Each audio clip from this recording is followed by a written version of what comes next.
I often get asked, what is it you do exactly? And I like to tell people what I do is virtually bridge the gap that exists between management and the employees.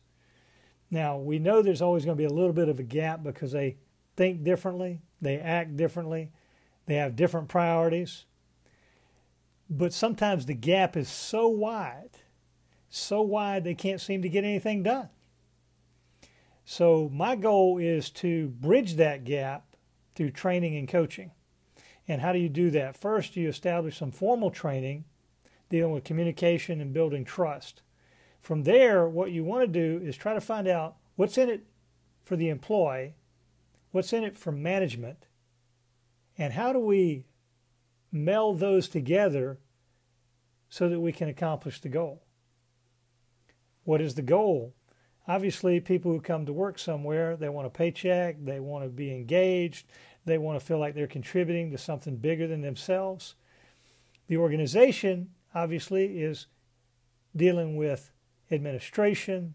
If they're a nonprofit, they're dealing with funding.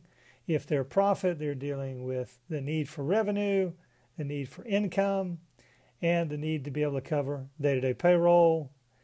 And there's a lot of stressors on both sides of the equation.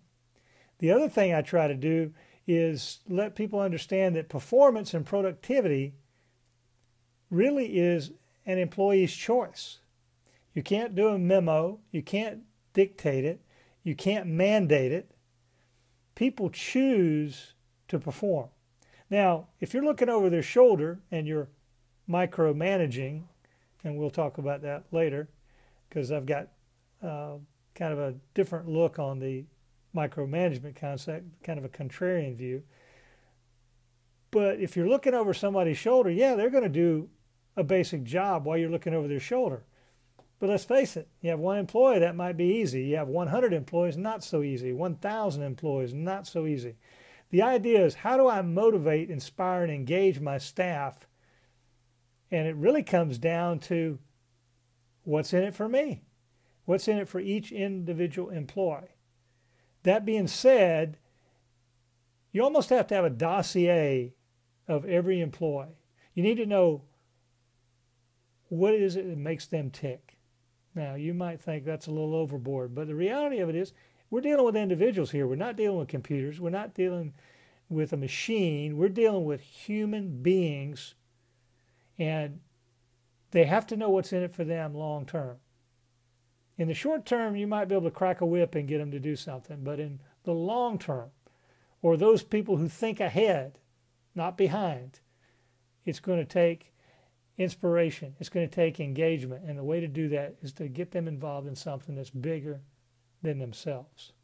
Think of it like a nonprofit group. How in the world do you get those people to perform? And yet so many nonprofits that have volunteers, and I'm talking particularly about volunteers, not just a nonprofit paid group, but volunteers, they perform at a higher level. Nobody's cracking the whip with them. If they did, they'd leave. Hey, I'm not getting paid for this. Why am I going to stay here? So I don't want to bog you down in that. I just want to kind of give you an overview and what it is that you're trying to do to go from a from a chaos to stability, where 9 out of 10 organizations sit for the life of their organization at stability mode. They sometimes survive or thrive in spite of the way they do business. But when you're talking about high performance is a choice, and employees have touch points. And until you determine what those touch points are, you're never going to take it to the next level. This is the first in a series, but I just wanted to get this message out to you today, and I want you to start thinking about it in those terms. Later, we might talk about hourly employees versus salary employees. We might be talking about schedules versus flex time, and then we'll talk about that big mountain of work-life balance. In reality, it all comes down to life. We work to live. We don't live to work. Till next time, Sam Slay, SPHR, your leadership trainer, speaker, and coach. See ya.